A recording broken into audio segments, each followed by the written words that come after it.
Patrice qui m'a demandé si le pronom indéfini on existe en japonais ou pas. Ouais, parce qu'en français, on l'utilise tout le temps. Je viens de le dire d'ailleurs, on l'utilise tout le temps. On dit ça, on entend que, on fait ça, et cetera. Le on l'utilise beaucoup plus que nous, surtout dans un langage, oral, voilà, assez familier. Mais est-ce qu'il a un équivalent en japonais? Bah, en fait, oui et non. Oui et non, parce que si vous voulez le traduire littéralement, ben, on va retomber sur watashi tachi, donc nous, watashi, je, tachi au pluriel, donc je au pluriel, ça donne nous, watashi tachi, puisque on, dans la vie de tous les jours, hein, on, ça veut aussi dire nous.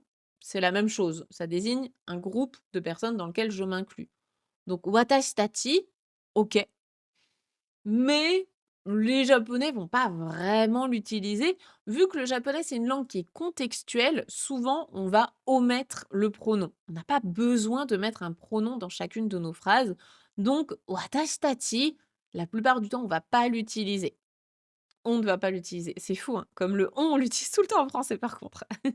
Et donc, l'équivalent qui serait peut-être plus naturel en japonais, eh bien, ça va être justement le contexte. Ça va être de l'omettre, de ne pas dire le «on», mais de le retrouver plutôt sur la partie grammaticale.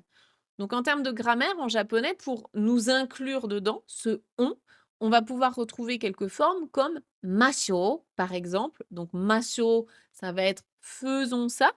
«Ikimashou», allons-y, on y va, ou bien «Kikimashou», écoutons, allez on écoute. Voilà, ce mashou, cette forme en mashou, ça va nous englober tout un groupe de personnes ensemble. À la forme neutre, c'est la forme en o, hein, iko, kiko, voilà. Et sinon, tu peux retrouver aussi le ishoni, effectivement, ishoni nani nani mashou, faisons cela ensemble, hein, ishoni c'est ensemble.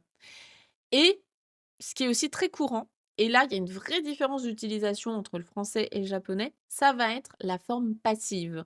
Les japonais utilisent énormément le passif pour dire des choses où nous, naturellement en français, on n'utiliserait pas le passif. Typiquement, nani nani to iwarete imasu, donc il est dit que, en français, nous on dirait plutôt on dit que.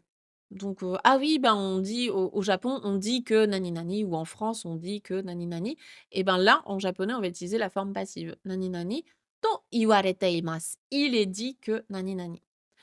Donc voilà, en fonction vraiment du contexte, c'est là où tu vas voir comment tu traduis ton «on», mais vraiment, moi, je réinsiste là-dessus et on insiste beaucoup là-dessus, avec, les autres profs, de mon équipe, c'est de ne pas chercher à traduire mot pour mot.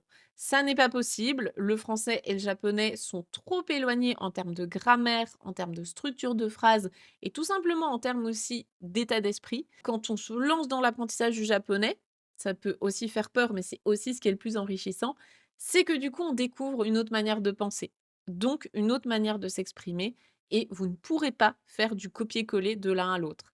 Ça va fonctionner pour certaines phrases, mais rapidement, quand on monte en grammaire, quand on monte en niveau, on va devoir se détacher de ça, donc ne cherchez pas à traduire mot pour mot du français au japonais. Si tu as appris quelque chose, pense à liker cette vidéo. C'est un tout petit clic, c'est gratuit, ça te prend 2 secondes et pour moi, ça change énormément de choses. Ça permet de soutenir la chaîne et si tu n'es pas encore abonné, ben, pense aussi à t'abonner. On sait que la majorité des gens regardent les vidéos sans s'abonner, pourtant c'est gratuit. Vraiment, c'est un soutien incommensurable pour mon travail, donc merci d'avance à tous ceux qui le feront.